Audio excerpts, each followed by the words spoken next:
Assalamualaikum warahmatullahi wabarakatuh. Waalaikumsalam warahmatullahi wabarakatuh. Bismillahirrahmanirrahim. Alhamdulillahi rabbil alamin. Wal 'aqibatu lil muttaqin. ولا عدوان إلا على الظالمين والصلاة والسلام على أشرف الأنبياء والمرسلين سيدنا ومولانا محمد وعلى آله وأصحابه المجاهدين الطاهرين أما بعد. Saudara-saudara kaum muslimin rahimakumullah. Salah satu kelebihan makhluk bernama manusia, yaitu bahwa Allah Subhanahu wa ta'ala menghiasi hidup manusia ini dengan syahwat atau yang lazimnya kita sebut sebagai hawa nafsu. Inilah tenaga yang merupakan daya dorong yang melahirkan dinamika dalam kehidupan manusia, yang menyebabkan terus-menerus terjadinya perkembangan dalam sejarah peradaban dan kehidupan manusia. Hawa nafsu bisa melambungkan seseorang kepada puncak kejayaan, dan hawa nafsu dapat menenggelamkan seseorang ke dasar jurang kehancuran yang paling dalam. Pada surah Ali Imran ayat 14, Allah Subhanahu wa ta'ala berfirman, A'udzu billahi minasy syaithanir rajim. Zuyyina lin-nasi hubbus syahawati minan nisa'i wal banin wal qanatiril muqantarati minadh dhahabi wal fiddah wal khaylil musawwamati wal an'ami wal harth. Dzalika mata'ul hayatid dunya wallahu 'indahu husnul ma'ab. Mari kita perhatikan ayat ini lebih dekat lagi. Allah Subhanahu wa ta'ala menjelaskan, Zuyyina lin-nasi hubbus syahawat. Makhluk manusia itu dihiasi dengan hawa nafsu. Dengan kata lain, hawa nafsu adalah perhiasan. Manusia tanpa hawa nafsu sama saja dengan orang yang tidak berhias, monoton, tidak mempunyai perkembangan dalam gerak kehidupannya. Tetapi kalau hawa nafsu adalah perhiasan, maka jika kita berbicara soal perhiasan, ada dua hal yang harus menjadi catatan pokok. Pertama, kapan satu perhiasan boleh kita pakai? Yang kedua, di mana perhiasan itu harus kita pakai?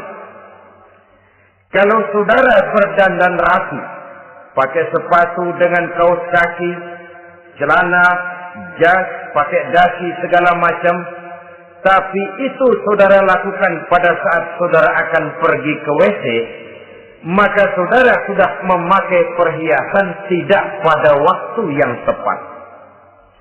Begitupun sebaliknya, kalau jam tangan saudara pakai di kaki, kopiah saudara pasang di kaki, lalu sepatu naik ke atas jidat, maka saudara memakai perhiasan tidak pada tempatnya yang tepat.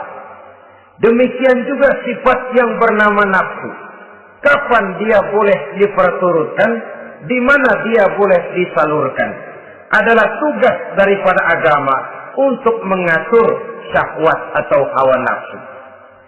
Lihatlah kehidupan malaikat. Malaikat makhluk yang diciptakan Allah tanpa hawa nafsu. Maka kehidupan malaikat monoton. Malaikat tidak mempunyai peradaban dan kebudayaan. Malaikat adalah makhluk yang secara instinktif diciptakan untuk berbakti, tidak punya alternatif atau pilihan lain. Saudara lihat, ada malaikat yang sejak diciptakan diperintahkan untuk sujud, sujud saja sampai sekarang nggak bangun-bangun. Ada malaikat yang sejak diciptakan diperintahkan untuk tasbih saja, yang lain tidak. Ada malaikat yang sejak diciptakan diperintahkan mencabut nyawa saja urusannya, yang lain tidak. Pekerjaannya monoton, tetapi memang karena tidak ada hawa nafsu, tidak ada kecenderungan malaikat untuk nyeleweng. Belum pernah kita dengar misalnya ada malaikat Jibril korupsi ayat. Ini kelihatannya ayat bagus ini, nggak usah disampaikan kepada bawahan Muhammad, dipakai sendiri saja. Tidak. Kita belum pernah dengar malaikat maut keliru mencabut nyawa orang yang belum waktunya modar. Belum pernah. Malaikat itu ibadun mukramun, la ya'sunallaha fima amarahum wa yaf'aluna ma yu'marun. Maka kehidupan malaikat adalah monoton. Dinamika tidak ada, peradaban dan kebudayaan juga tidak ada. Andai kata bumi dan seluruh isinya diserahkan kepada malaikat untuk mengisinya, barangkali saudara tidak akan pernah kenal jembatan Semanggi, saudara tidak akan pernah kenal Monas, gedung-gedung bertingkat, gedung-gedung pencakar langit. Semua yang menggerakkan itu adalah karena manusia mempunyai hawa nafsu. Nah, kemudian pada kalimat berikutnya Allah memberikan rincian. Apa nafsu kepada apa yang paling menonjol dalam kehidupan manusia itu?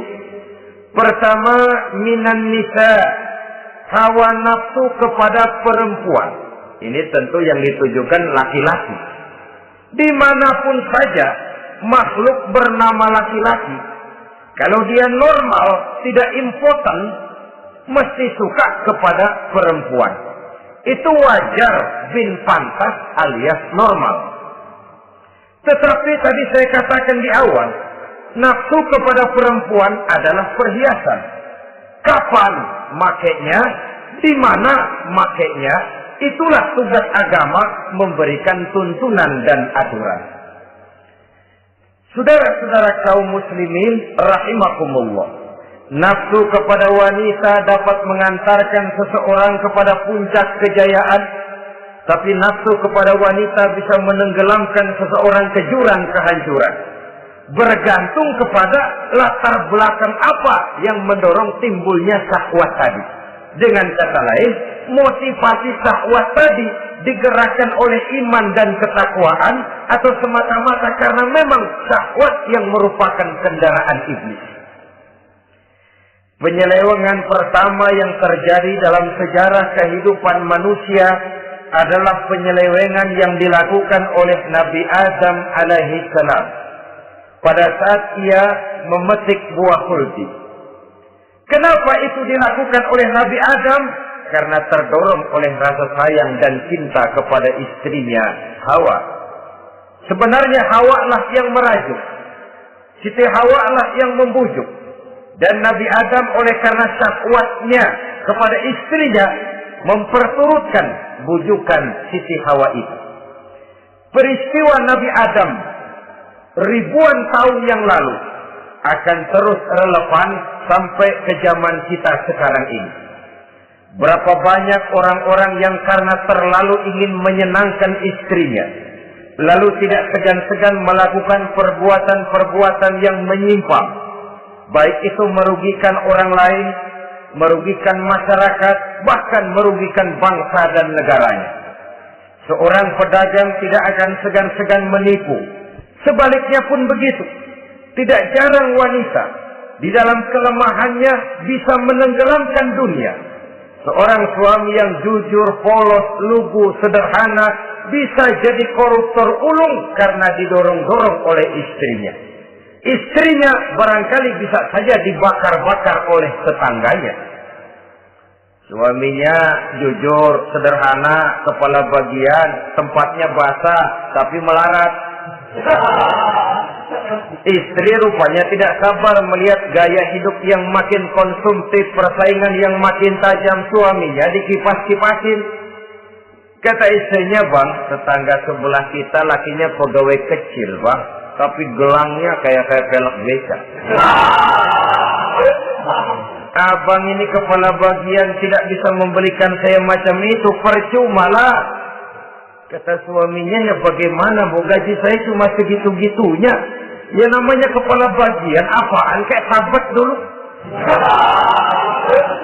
Kalau sudah berpikir ke arah ini, artinya sudah nifasi suaminya untuk melakukan tindakan yang tidak wajar.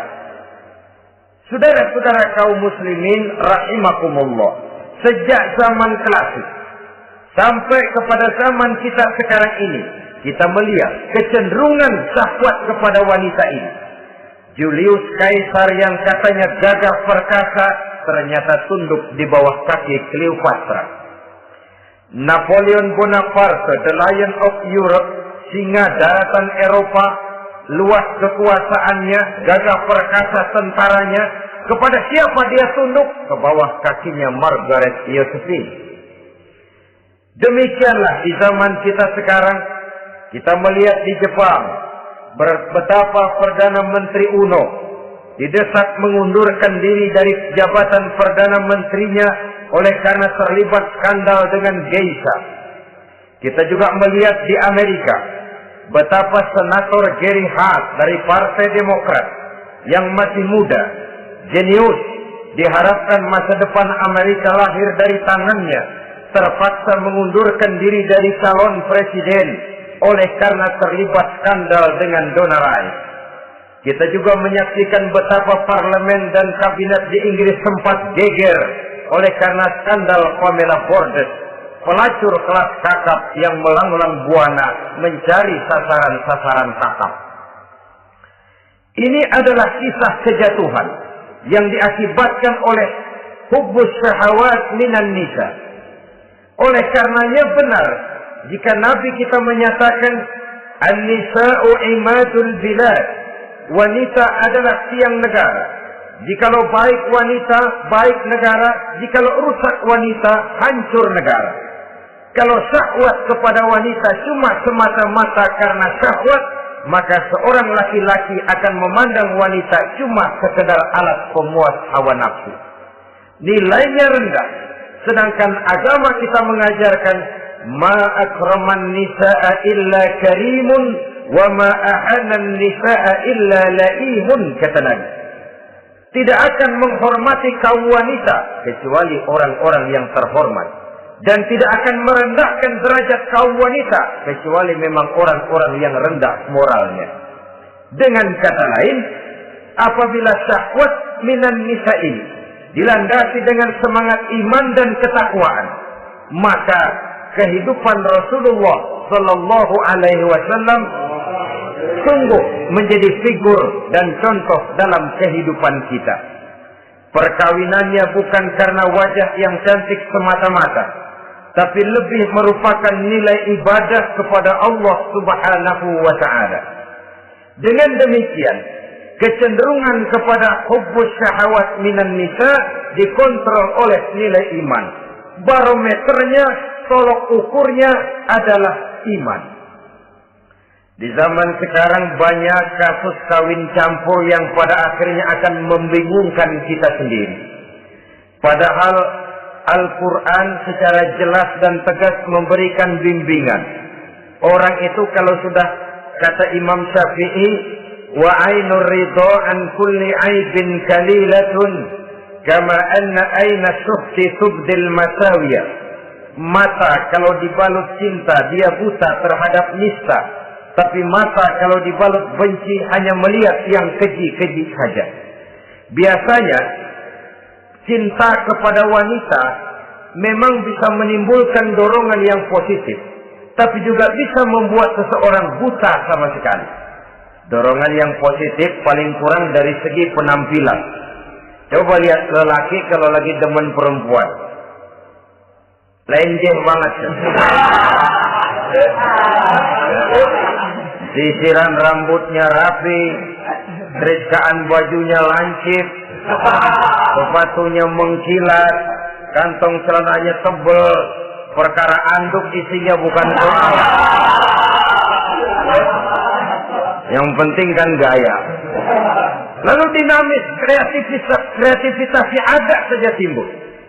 Tapi pada sisi lain, jika orang sudah kehilangan pertimbangan, juga kadang-kadang tidak segan-segan mengorbankan akidah, mengorbankan nilai-nilai iman.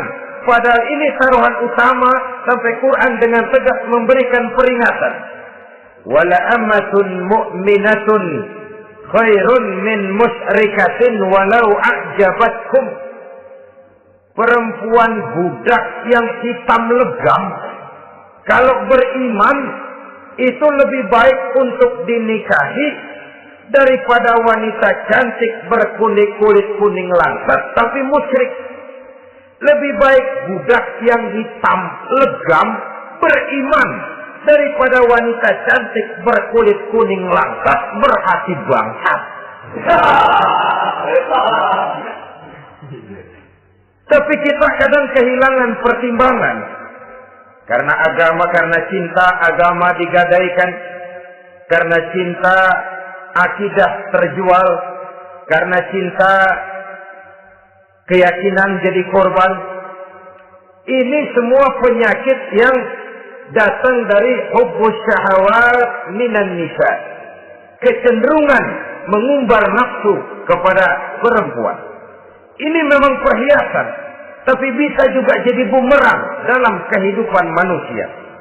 Berapa banyak penyelewengan terjadi karena pengaruh wanita yang tidak bisa jadi bisa. Ini pengaruh di dalam kehidupan memang sedemikian besarnya. Sehingga saudara-saudara kaum muslimin, inilah yang perlu dikendalikan dalam kehidupan, kapan dan di mana.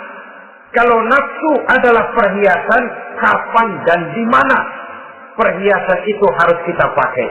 Di mana dia harus kita tempatkan. Begitu juga yang menyangkut soal perempuan. Kapan? Ya kapan? Tentu kalau sudah nikah. Di mana? Yang jelas bukan di depan umum.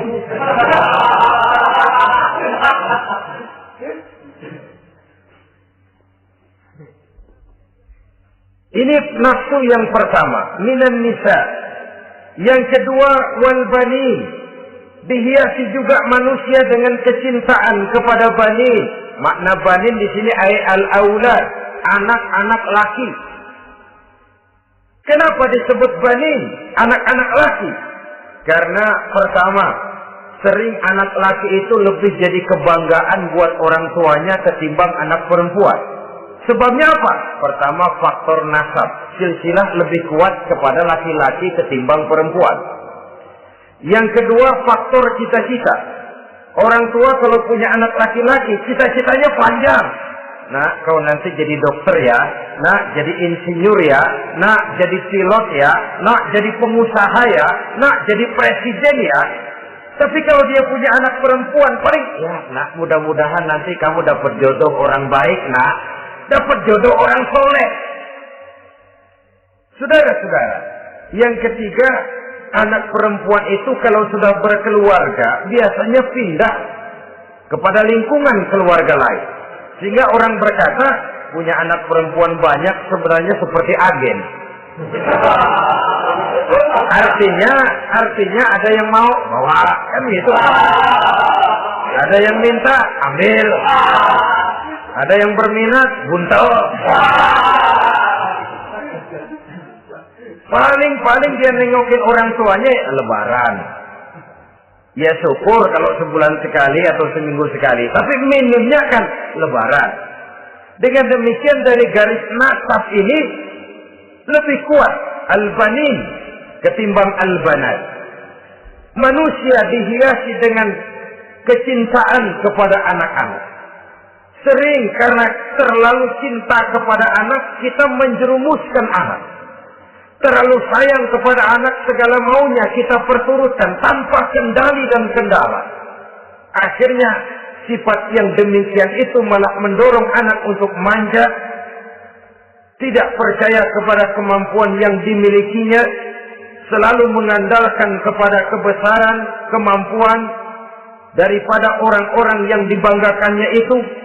Dan dalam kondisi demikian, kedewasaan dan tanggung jawabnya akan lambat berkembang. Maka Allah Subhanahu wa ta'ala memperingatkan bahwa harta dan anak bisa menjadi fitnah. Dalam ayat lain Allah juga memperingatkan, ya ayyuhalladzina amanu la tulhikum amwalukum wa auladukum an dzikrillah.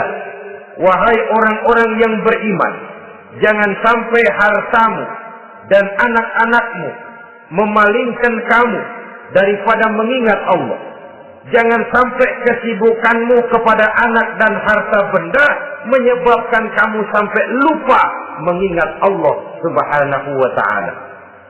Berapa banyak manusia yang tenggelam dengan melupakan Allah, jauh dari agama, jauh dari tuntunan syariat, oleh karena disibukkan oleh persoalan anak dan persoalan harta benda. Maka satu-satunya jalan, jikalau kita tidak ingin anak kita sampai memalingkan kita daripada mengingat Allah, nilai-nilai keimanan harus ditanamkan kepada mereka sedini mungkin. Dengan bekal ini, maka mereka, anak-anak kita, insya Allah tidak akan membuat kita orang-orang tua ini berpaling daripada mengingat Allah, berpaling daripada kehidupan beragama. Memang karena anaklah kita orang tua peras keringat banting tulang, pergi pagi pulang sore cari nafkah. Karena anaklah kita orang tua, kepala jadi kaki, kaki jadi kepala. Asal mereka bisa menikmati hari depan yang lebih baik dari yang kita nikmati sekarang ini. Tapi berapa banyak juga orang-orang tua yang tidak sadar akan amanah berupa anak ini. Mereka lalai, mereka bersikap masa bodoh, padahal tidak akan ada yang tidak dipertanggungjawabkan di hadapan Allah Subhanahu wa ta'ala. Orang tua bisa mendapat pensiunan pahala kalau anaknya tumbuh menjadi anak yang soleh. Tetapi orang tua pun bisa saja masuk neraka karena anaknya menjadi anak yang kurang ajar dan orang tuanya sama sekali tidak pernah memberikan pendidikan yang sebagaimana mestinya. Saudara-saudara kaum muslimin rahimakumullah, kita tentu berharap memperoleh pensiunan pahala dan bukan mendapat tambahan dosa dari kekurang ajaran anak-anak kita akibat kita sebagai orang tuanya tidak pernah mau mendidik mereka. Dalam hadis ada diriwayatkan, ada anak kurang ajar, sembahyang tidak, puasa ibadah tidak, kenal Allah tidak, beriman pun tidak, dosa kelewat banyak, kejahatan berkarat. Di akhirat nanti disidang dia, ditanya, kamu kenal siapa Tuhanmu? Tidak. Kamu tahu siapa nabimu? Tidak. Kitab sucimu apa? Tidak tahu. Kiblatmu di mana? Tidak ada. Kamu sholat? Tidak pernah. Kamu puasa? Tidak pernah. Wah, kalau begitu kamu rusak sekali. Kamu neraka. Anak ini mengajukan protes. Saya menuntut keadilan. Benar saya tidak kenal siapa Tuhan saya. Saya tidak tahu apa kitab suci saya. Saya tidak pernah mendirikan sholat. Tidak pernah melaksanakan puasa. Pendeknya tidak ibadah dan tidak iman. Tapi semua itu terjadi. Sebab-sebabnya tidak lain karena orang tua saya tidak pernah mendidik dan mengajarkan saya. Orang tua saya tidak pernah mengarahkan saya ke jalan itu. Sampailah saya seperti keadaan yang sekarang ini. Orang tua saya enak-enakan ngaji, saya teler diantepin aja. Orang tua saya memegang kitab, saya megang botol. Dia tahu, dia diam saja. Dia tahu dan dia tidak memberikan peringatan. Karena orang tua saya lah, maka saya jadi seperti sekarang ini. Kalau saya harus masuk ke dalam neraka, saya menuntut keadilan agar orang tua saya juga ikut bersama saya gabung ke dalam neraka. Orang tuanya yang baik-baik dipanggil, Sudah mau berangkat ke surga nih orang tua, dipanggil, "Ntar dulu mas, sini dulu." Mau kemana, kencang banget? Surga pak, nanti dulu urusan belum beres. Ini benar anakmu ini. Dilihat anaknya, iya anak saya ini. Waktu di dunia nggak pernah diajarin ngaji, nggak pernah. Sampai dia nggak kenal Tuhannya, nggak kenal nabinya, nggak kenal kiblatnya, nggak kenal kitabnya. Iya. Dia sembahyang, kamu dia nggak sholat, kamu diemin aja. Iya kali. Kenapa pakai kali? Yang benar ngomong mas. Ramadan dia nggak puasa, kamu nggak tegur, kamu diam saja. Iya. Wah, kamu nggak tanggung jawab. Kamu tahu anak itu adalah amanah. Menyia-nyiakan amanah adalah khianat. Khianat adalah dosa besar. Jadi bagaimana saya? Ya kamu gabung sama anakmu, join ke neraka berdua bareng. Lantaran kamu tidak mau mendidik mereka, anak-anakmu, maka jadilah anak-anakmu seperti sekarang ini. Saudara-saudara kaum muslimin rahimakumullah. Sebaliknya, jikalau anak-anak kita yang kita cintai ini, yang merupakan buah hati belahan jantung, tumbuh dan berkembang menjadi anak-anak yang soleh, yang bermanfaat bagi masyarakatnya, bagi agama, bangsa dan negaranya, kita orang tuanya bolehlah tentram menerima pensiunan pahala. Menerima pensiunan pahala dari kesolehan anak yang ditinggalkannya. Alangkah nikmatnya mendapat pensiunan pahala. Terbaring kita di bawah pohon kemboja, nilai kebaikan kita dikenal orang, nama kita akan tetap hidup. Oleh karena kita meninggalkan anak-anak yang tumbuh menjadi generasi yang soleh, bukan anak yang salah. Oleh karenanya, kecintaan kepada anak jangan sampai membuat kita lalai dari mengarahkan mereka kepada kehidupan beragama. Di zaman sekarang ini, kecenderungan kita mengarahkan anak pun sudah kepada kecenderungan yang berbau materialistis. Maka yang ramai bagaimana anak bisa mengejar program MBA, Master of Business Administration, supaya keluar bisa jadi manajer. Bagaimana anak lalu kursus komputer, supaya keluar menjadi tenaga yang canggih di bidang komputer. Ya, kalau dia perempuan cantik, bagaimana dia bisa masuk Akademi Sekretaris and Management, supaya bisa jadi sekretaris. Atau bagaimana dia bisa masuk sekolah nyanyi, supaya nanti jadi penyanyi dengan tarik suara, uang lalu mengalir ke dalam kocek jutaan nilainya. Maka yang ramai pun hal-hal yang semacam itu. Dalam pada itu, pengajian, kursus-kursus keagamaan, study club yang membicarakan masalah-masalah agama, ramainya kadang-kadang kalau bulan Ramadan, dianggap training center. Ya lumayan, daripada tidak sama sekali mah lumayan. Tapi dengan demikian ini kan merupakan bagian terpokok dari kehidupan manusia. Alangkah idealnya jika dia mengantongi gelar MBA, Master of Business Administration, tapi punya nilai iman yang tangguh, ahli komputer, tapi punya keyakinan beragama yang mantap. Dan ini harus ditanamkan lebih dahulu sebelum dia menguasai disiplin ilmu yang lainnya. Saudara-saudara kaum muslimin rahimakumullah, kecintaan kepada anak-anak sering mendorong seseorang untuk menimbulkan sifat nepotisme. Segalanya serba garis keturunan. Sejak ia jalur birokrasi sampai ke dalam kehidupan sehari-hari, nepotisme ini bisa terlihat. Orang kehilangan kondisi objektivitasnya. Mampu atau tidak, soal lain. Bidangnya atau tidak, bukan soal. Yang penting masih ada hubungan keturunan. Maka timbullah tumpang tindih untuk sesuatu pekerjaan yang tidak sesuai dengan kemampuan dan keahliannya. Di desa-desa kita melihat masjid, ketua masjid bapaknya, bendahara anaknya, sekretaris mantunya, Bilal besannya, polbeduk engkongnya. Pokoknya asal masih ada garis keturunan, masuk, tidak minggir. Ini pada akhirnya kurang menciptakan pemerataan kesempatan. Iyalah kalau profesinya, tapi kan jarang yang demikian itu.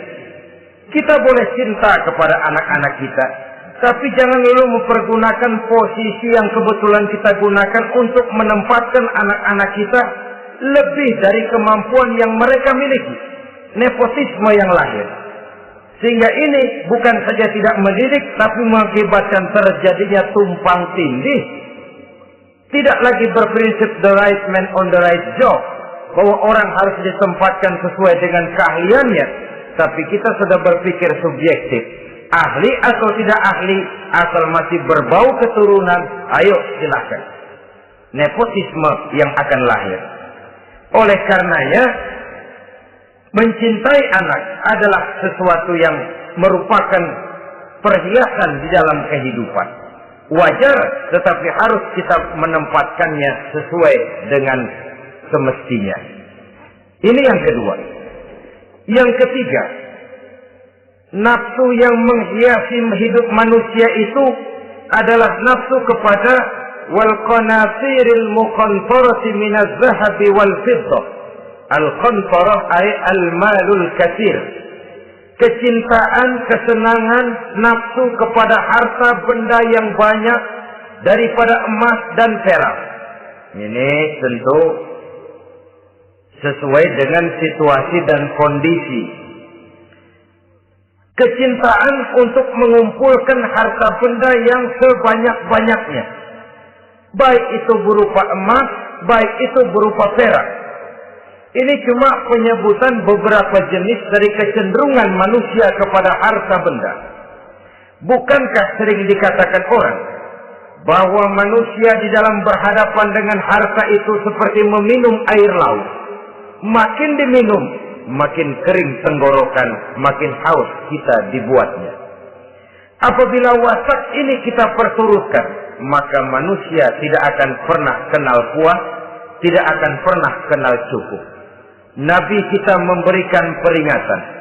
Lau anna libni Adam wadiyan min zahabin labtagha lahu masalisan wa la yamla'u jawfa ibni Adam illa turab. Andai kata manusia mempunyai dua buah ladang yang seluruhnya berisi emas, akan puaskah manusia? Tidak. Mereka akan cari ladang emas yang ketiga. Wala yamla'u jawfa ibni Adam illa turab. Sungguh mulut manusia ini tidak akan pernah penuh terisi kecuali kalau sudah disumpal dengan tanah. Artinya kalau sudah dia dipendam di liang lahat baru cukup. Tetapi sepanjang dia masih bergerak, masih hidup dan bernyawa, masih bisa berusaha dan berbuat, dia tidak akan pernah mengenal puas. Ini akan mendorong manusia terjebak kepada menghalalkan segala cara untuk mencapai tujuan. Yang penting kaya, kan begitu. Dan cepat. Sebab sekarang orang sering motong kompas. Yang penting kan cepat kaya. Soal cara, kalau jujur aja mah, sampai kapan mau kaya? Perkara itu renten, bukan soal. Perkara itu judi, tidak jadi masalah. Perkara itu korupsi menyangkut hak orang banyak, bukan soal. Yang penting cepat kaya. Dan anehnya lagi, tidak malu menumpuk kekayaan dengan cara yang tidak wajar. Ya kan orang hidup bermasyarakat itu bisa dianalisa toh. Emang usahanya apa sih? Gajinya sebulan berapa sih? Kok bisa gitu-gitu bener sih? Dari mana sih? Secara langsung orang tidak berani bertanya, tapi dari mulut ke mulut akhirnya tersebar jadi rahasia umum. Diano kan punya ano, Diano anonya seano.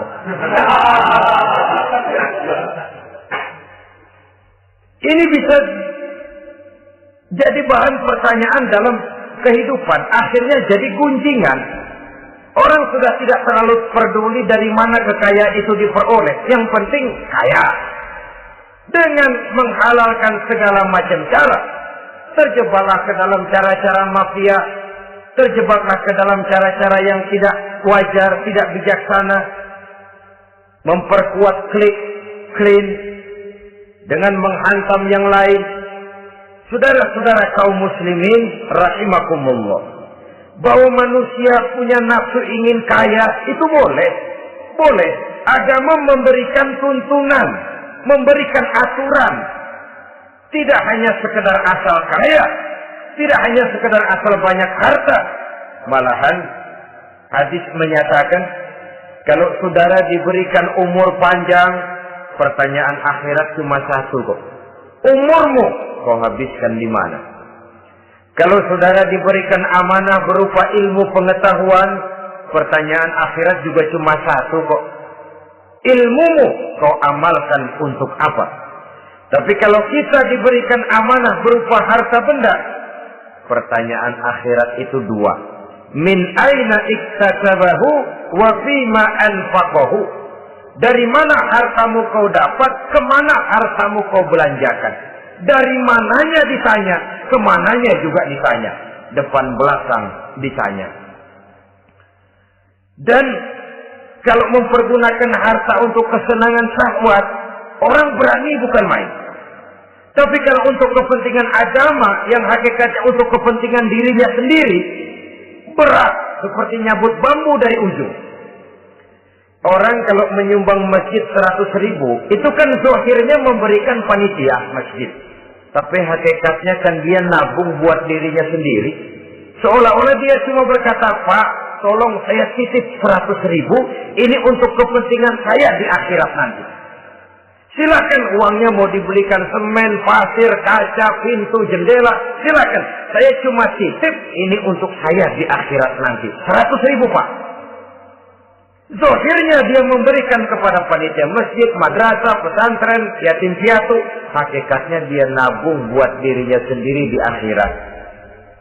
Malah tabungan ini bukan SDSB namanya, SDBS. Sumbangan dana berhadiah surga. Itu SDBS. Sekarang orang mengejar SDSB, lalu berat mengejar SDBS. Sumbangan dana yang berhadiah surga. Langsung dari Allah subhanahu wa ta'ala. Coba kalau dia main golf, sewa lapangan golf itu 400-500 ribu sebulan. Paling 4-5 kali main. Beli stick golfnya saja sampai jutaan. Datang panitia pembangunan masjid 100. Minta didoain masuk surga lagi. Surga 100.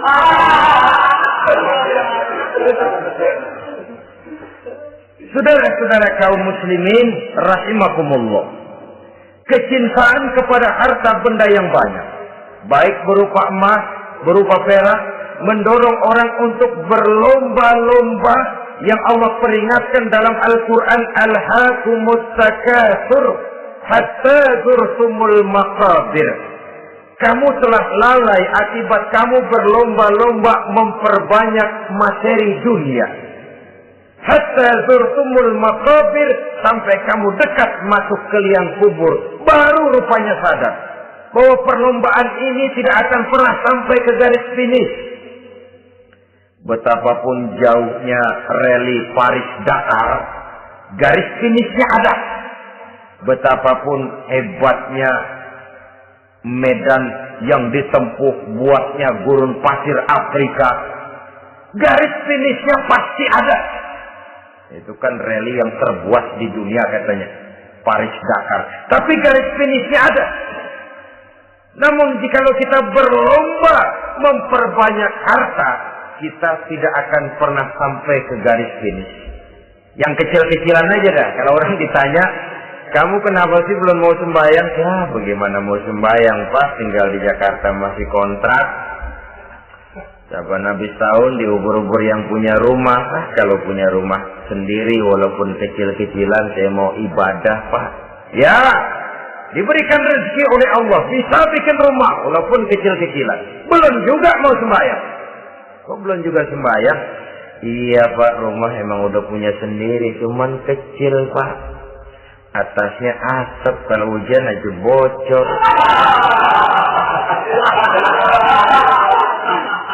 Kalau bisa bikin rumah yang permanen, Pak, tenang, saya ibadah, sembahyang saya rajin.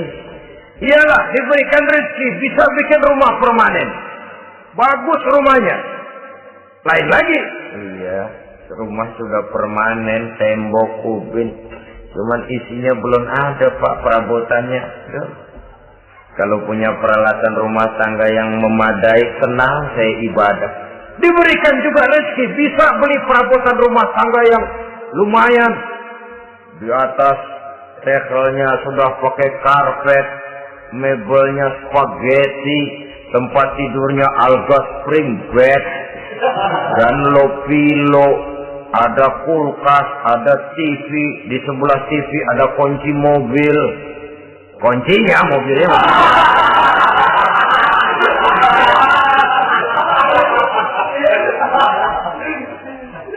Bagaimana? Sekarang sudah cukup perabotan. Perabotan sudah ada, Pak, cuman kendaraan belum punya ini.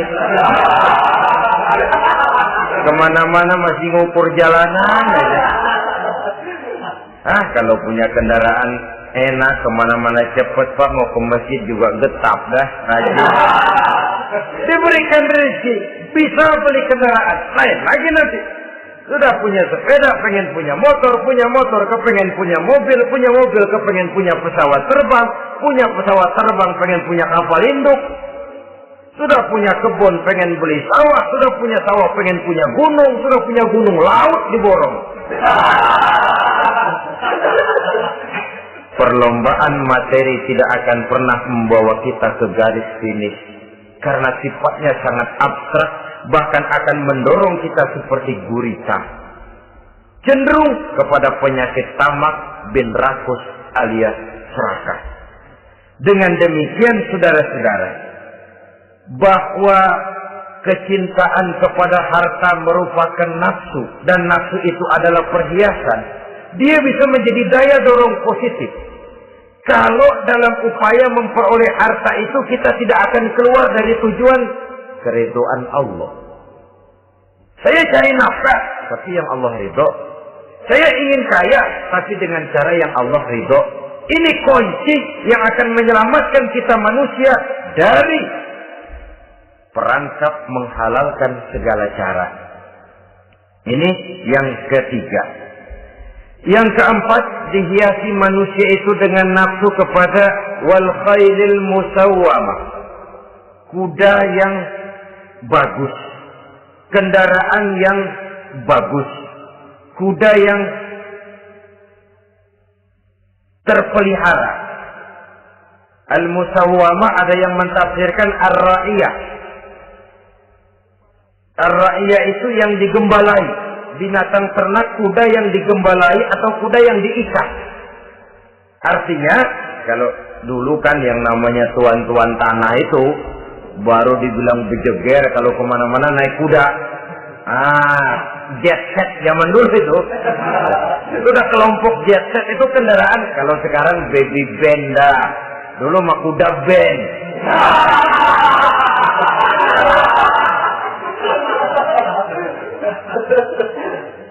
Manusia punya kecenderungan suka kepada kendaraan. Apalagi di zaman sekarang ini, wah, iklan-iklan itu kan sangat menggoda kita. Melayani segala macam bentuk penjualan. Ini lalu terangsang biar duit cekak. Kalau udah ngebaca itu, wah, berani banget dah. Tahu duit nggak mungkin cukup, tapi begitu baca melayani segala macam bentuk penjualan dengan fasilitas ringan. Jadi dah. Jadi juga punya mobil, jadi dah. Perkara utang itu bakal nyekek leher, bukan soal. Kasihan saudara-saudara kita di daerah-daerah yang terjebak kepada iklan-iklan merangsang yang akhirnya di luar kemampuan. Sehingga terjebak pada saat dia harus mengembalikan kredit, dia tidak mampu, barang disita, uang hangus, nyengir. Bekipak kembali taklil. Habis arang besi binasa. Bahwa kita menginginkan kendaraan yang serba baik, silakan. Tiap akhir tahun ganti merek, keluar yang baru ganti lagi. Itu kalau orang yang mampu. Buat kita yang tidak mampu, kenapa tidak bersyukur melihat yang lebih rendah di bawah kita? Alhamdulillah kita punya mobil, tangga kita cuma punya motor. Yang punya motor, syukur kita punya motor bisa rada cepetan. Tangga sebelah punya sepeda. Mana-mana kekejek mulu. Yang punya sepeda, alhamdulillah punya sepeda. Tangga sebelah kemana-mana jalan kaki. Yang jalan kaki, syukur masih bisa jalan. Teman sebelah lumpuh bertahun-tahun.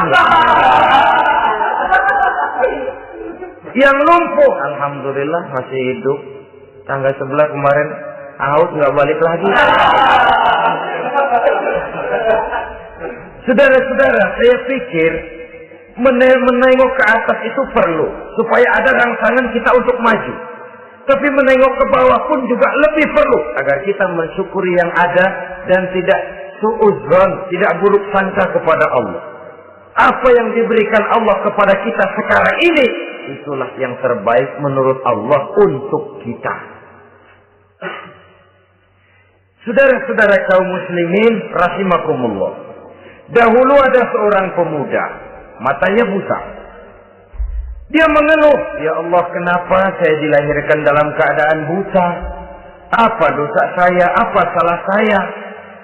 Andai kata saya tidak buta, saya melihat keindahan alam ini, saya lebih akan bersyukur kepadamu ya Allah. Nah sudah, dia berburuk sangka kepada Allah. Satu hari, ini Raja Baduy di pedalaman mengerahkan tentaranya menculik anak-anak muda. Ini Raja Baduy ini kanibal, artinya suka makan daging manusia. Anak-anak muda ini diculik. Yang masih muda-muda ya, kalau kambing muda itu kan di sop rada sedap. Rupanya ini Raja kanibal ini begitu. Anak-anak muda termasuk pemuda yang buta tadi itu kena culik. Ya, sudah diculik, rawatlah di istana raja ini, diberikan pakaian bagus, dikasih makan serba enak. Sebab apa? Supaya badannya gemuk. Setelah gemuk nanti dipotong di sop legit. Udah, kerjanya cuma makan tidur, fasilitas nikmat, tidur enak. Ya, udah giliran dapat 1 bulan, 2 bulan kemudian, ketika mau diambil anak-anak muda ini, raja sendiri yang milih mana yang disop duluan nih. Sampai giliran anak muda yang buta ini, raja geleng kepala. Yang begini mau buta, dagingnya nggak enak.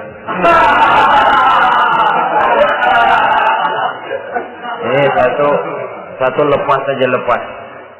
Saya mau makan daging orang buta, lepas saja. Pulang ini anak muda, batinnya bersyukur, sujud syukur, ya Allah, katanya untung saya buta. Coba kalau saya nggak buta udah habis saya di stop. 2 bulan yang lalu dia mengeluh, ya Allah, kenapa saya dilahirkan dalam keadaan buta? Sekarang dalam pulang ke rumah, perjalanan menuju ke rumah, dia berkata, alhamdulillah, andai kata saya tidak buta, habis badan saya di stop oleh raja yang kanibal tadi. Saudara-saudara kaum muslimin rahimakumullah. Jadi dengan demikian pola hidup yang konsumtif sesungguhnya sangat tidak mendidik apabila dilatar belakangi oleh kemampuan yang tidak menunjang. Dengan demikian setidaknya mendidik orang untuk berkhayal. Anak-anak muda sama merek mobil ngerti banget dah, punya kagak? Ini BMW model terakhir nih. Nih kemarin gue ngeliat di sana, gue megang lah.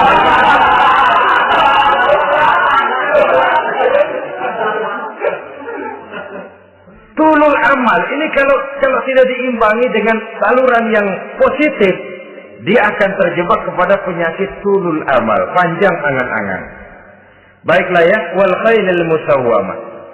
Yang keempat, yang kelima maksud saya, wal an'am, cinta kepada binatang ternak.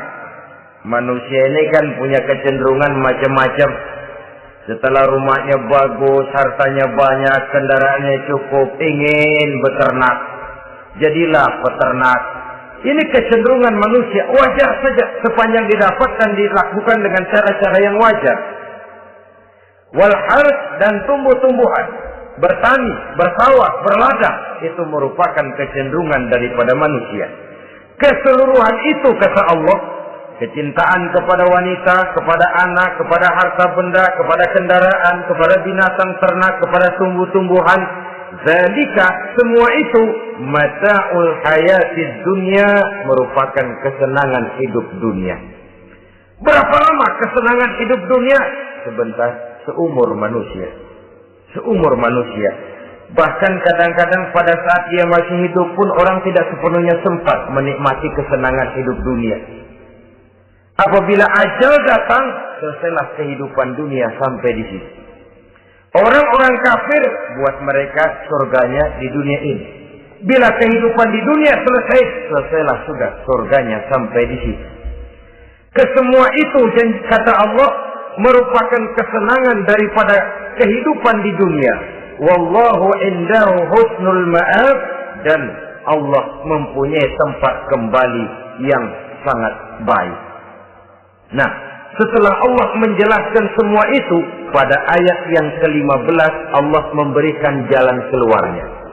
Memperturutkan nafsu kepada wanita, anak-anak, harta benda, kendaraan, binatang ternak. Bijaksanakah itu? Dalam ayat ke-15 surah Ali Imran ini, Allah memberikan penjelasan tuntas. Qul a'unabbi'ukum bi khairin min zalikum. Katakan kepada mereka Muhammad, maukah kamu aku beri kabar yang lebih baik dari semua itu? Lebih baik daripada kesenanganmu kepada wanita, kepada anak-anak, kepada harta benda, kepada kendaraan dan sebagainya. Mau kamu aku beritahu yang lebih baik daripada semua itu? Jawaban tentu mau.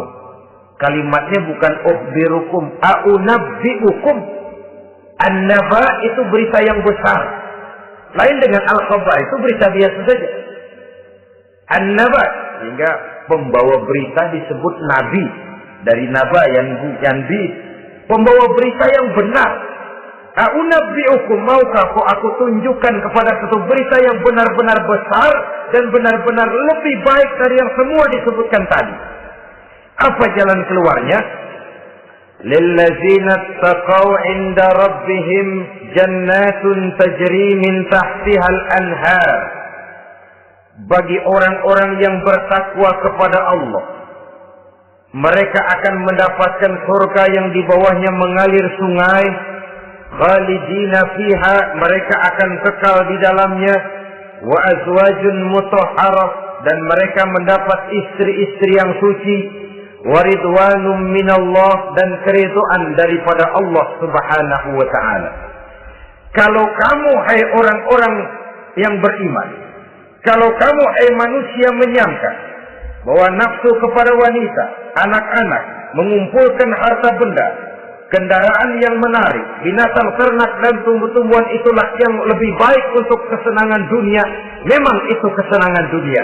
Tapi nih, seolah-olah kata Allah, nih, saya kasih tahu kamu, aku beritahu yang lebih baik dari semua itu. Apa? Takwa kepada Allah. Kecintaan kepada wanita. Kalau takwa dasarnya, orang nggak amburadul, nggak semrawut, nggak pokoknya gue masalah perempuan dan mbak terus. Tapi punya kaidah, punya norma. Demikian juga kepada anak-anaknya. Demikian juga kepada harta benda. Pokoknya asal harta, mau halal, mau haram, tekuk terus deh. Semuanya dilandasi oleh taqaw, lillazina taqaw, oleh ketakwaan kepada Allah. Nah, ketakwaan ini akan menghasilkan apa? Inda rabbihim jannatun tajri min tahtihal anhar. Melahirkan, menghasilkan surga yang di bawahnya mengalir sungai-sungai. Saudara-saudara kaum muslimin rahimakumullah, jika kita menyangka bahwa wanita bisa memberikan kesenangan, iya, kesenangan dunia. Jika kita menyangka bahwa harta benda bisa memberikan kesenangan, iya, kesenangan dunia. Jika kita menyangka bahwa kendaraan bisa memberikan kesenangan, iya, kesenangan dunia. Tapi kita tidak cuma ingin itu, kita ingin itu semua juga bisa membawa kesenangan akhirat. Caranya landasi dengan takwa. Kesenangan kepada wanita didasari dengan takwa. Maka jangan jadikan wanita cuma sekedar alat pemuas hawa nafsu. Kesenangan kepada anak-anak dilandasi dengan takwa. Maka anak-anak diarahkan kepada jalan yang diridhoi Allah. Kesenangan kepada kendaraan dilandasi dengan takwa, maka kendaraannya selalu mengarah berjalan menuju jalan takwa, diridhoi oleh Allah Subhanahu wa taala. Kalau tidak, tuh mobil selempengan Ancol gancang banget ya. Tapi giliran dihadapin ke masjid, mogok melulu. Urusan ngaji ada aja halangannya tuh kendaraan. Tapi kalau untuk urusan maksiat, ngebut benar-benar. Dilandasi dengan ketakwaan. Sehingga dengan demikian, tidak hanya sekedar surga di dunia ini, tapi lebih-lebih di surga di akhirat nanti. Khalidina fiha, kekal. Kalau dunia ini kan zillun zail, bayangan. Hari ini kita jaya, besok kita bangkrut. Siapa yang mau menghalangi? Hari ini kita melambung, besok kita nyungsep. Siapa yang bisa menarik? Tidak kekal, berubah, temporer, relatif. Di sana, kebahagiaan yang dilandasi dengan takwa ini sudah surga, kekal di dalamnya, azwajun mutahharah. Mendapat istri-istri yang suci. Suci dalam arti belum pernah dijamah orang lain. Suci dalam arti tidak pernah terkena halangan. Seperti mens misalnya. Baik menstruasi atau mencret, itu tidak. Azwajun mutahharah. Konon makna mutahharah ini ya artinya juga bisa selalu gadis, bidadari. Selalu perawan. Tidak pernah janda. Walaupun tiap hari dipakai. Perawan terus. Dan yang lebih penting, waridwanum minallah, mendapat ridho dari Allah Subhanahu wa taala. Jadi hawa nafsu dengan motivasi takwa, itulah sesungguhnya yang dikehendaki oleh Ali Imran ayat 14 dan 15. Dengan demikian, manusia dengan ketakwaannya mengendalikan hawa nafsu dan bukan malah dikendalikan oleh hawa nafsunya. Sehingga dengan demikian seluruh fasilitas yang dimilikinya, baik itu berupa istri, anak, kendaraan, binatang ternak, harta benda, tanam-tanaman, seluruhnya semakin meningkatkan ketakwaannya kepada Allah Subhanahu wa taala. Mudah-mudahan kita bisa mencapai tingkat ini di mana kita hidup mampu dan sanggup mengendalikan nafsu, bukan malah dikendalikan oleh hawa nafsu. Terima kasih dan mohon maaf. Wassalamualaikum warahmatullahi wabarakatuh. Waalaikumsalam warahmatullahi wabarakatuh.